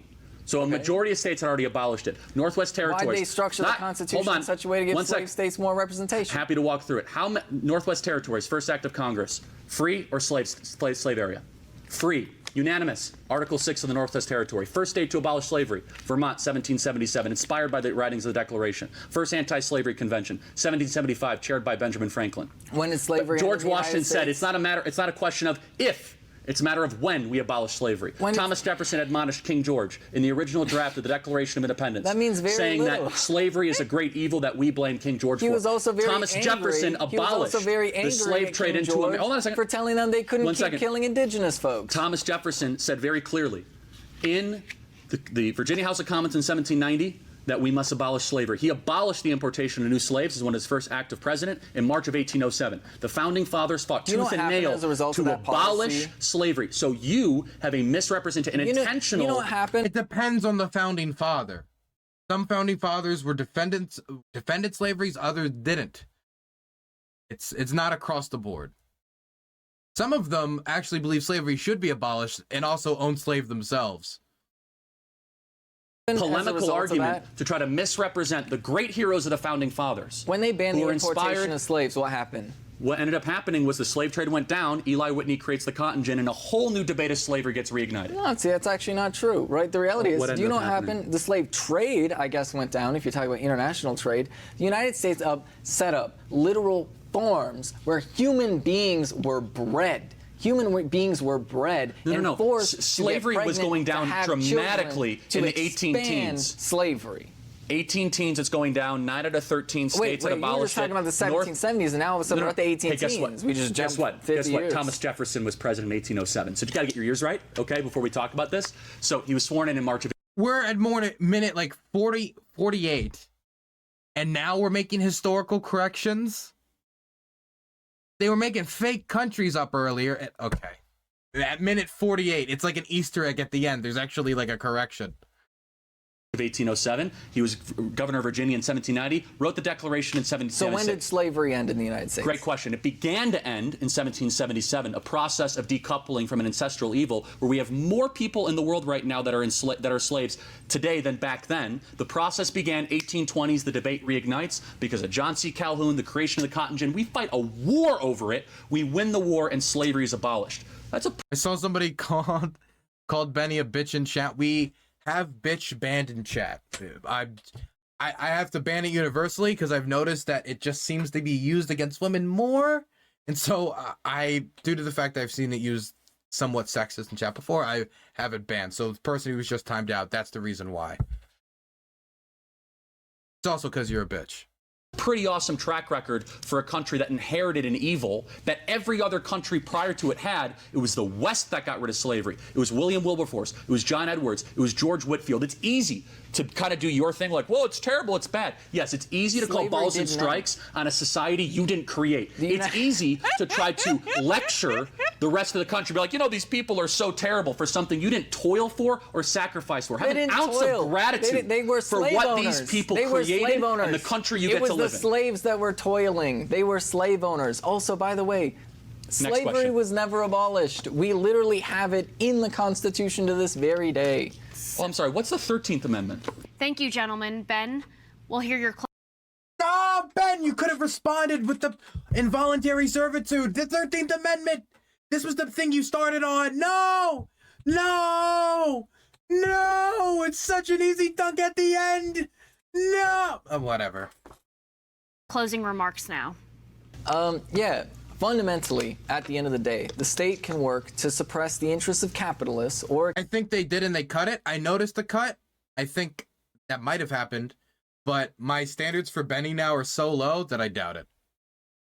Can work to suppress the interests of the workers. In the United States of America today, it is clearly suppressing the interests of workers. Just look at the difficulty that people have in terms of forming labor unions, demanding higher wages, even getting access to basic health care that even other capitalist countries have, right? Then you have a lot of countries that have been the victims of colonialism, that have states that serve the interests of the working class people, and while they have a very difficult starting point, the reality is they are surpassing the United States now in a time frame that is rapidly outpacing the development that happened in the United States. So ultimately, the reality is we can choose for the government to serve the interests of... I would like to see Benny talk to Peter Zeihan.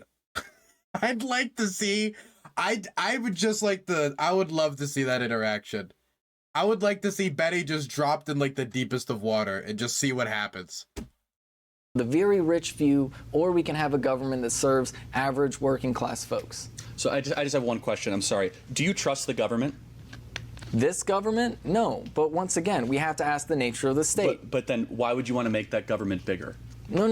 It's not about making the government bigger. It's about changing the fundamental structure of the government so that it serves the interests of workers instead of the interests of capital. And in fact, this is one of the things that, like the fundamental dishonesties that I think come from people like you. You point to a capitalist government, say, look, it's not working for workers. We should have less government and give capitalists more power. But the reality is, right? The reality is. And this is the fundamental reality. The fundamental reality. It's the nature of the government that's the problem. You're unwilling to admit the very fact that our government... This actually... I see Hypergo saying in chat, finally a good answer. This actually, from a Marxist perspective, this actually is a good answer. And that's why I think Charlie backed off and said, okay, yeah. Is fundamentally serving the interests of capital as opposed to serving the interests of the workers. And that if we were to flip the system on its head, it would work a lot better. At its best, it's the opposite. It serves the function of the liberty of individuals, the pursuit of virtue. Yeah, I mean, look, in closing, human beings aren't naturally good. We're actually naturally awful to each other. And human history shows that. We have the same problems over and over again, and the government needs to be strong but small. And the Founding Fathers built that beautiful government that people like you are trying to destroy in a country that you refuse to leave. Here's how you know you live in a great country, that even those who say they hate it refuse to leave. Every person in China that would be given a chance to go out, almost every person would leave almost instantaneous. Why don't they? I don't know if you can prove. How do you prove that? Because they're not allowed to. Really? People move to the Same in United Cuba. States from China all the time. Those that are allowed, What do you very mean those few. that are allowed? In Venezuela, You're in just Cuba, banking in on Iran, people not knowing about there any are of these millions countries. of people that would do anything to leave these disastrous experiments. And I have met far too many victims of communism to take any of your arguments seriously. People that have the You mean the people wounds to show it. You mean- the pastors that were in jail for decades in the Soviet Union for doing like nothing the wrong. plantation owners that had their plantations The stolen by people like Fidel Alexander Castro. Solzhenitsyn. You can't just. I think, in Benny's perspective, the Soviet Union only ever arrested everyone who deserved it. Like, everybody who was in Stalin's purges were like, "I'm here to rape the poor." Like, it can't be a single person who was like, you know, just a little maybe too critical of the government, or somebody who was just a different flavor of socialist that was like, well, maybe we shouldn't, ethnically cleanse all of this, but oh, never mind, I'm in Gulag. Like, why is this default assumption that everyone the Soviet Union arrested deserved it? They were all just horrible, evil landowners. Also, can I just say, going to prison solely for land ownership is stupid. That wrote about it endlessly. The Cubans in Miami that had to build life rafts to save their own lives because of the oppressive Castro regime. The people from Venezuela and Cuba and Argentina. I'm going to trust them a lot more than a smug, sanctimonious person with a super bizarre laugh that read a couple things online that sound good. Thank Okay, you. buddy. Charlie, thank you. Ben, thank you for coming. I'm not getting that couple hours back ever. I'm not getting that time back in my life. One day I'll be dead and in the ground, and I could have spent like this hour and a half or 2 hours, however long we just did that. I don't even know. It was like a days. I feel similarly to that time. I remember when I took 6 tabs and just how discombobulated and confused I was in the come down after that, just a massive dose. I feel very similar spiritually to how I felt there. I feel drained completely. And I could have spent that hour and a half like talking to my grandma, my grandfather, or my dad, or any number of people. But instead, I spent it with Charlie and Benny. Not getting that time back.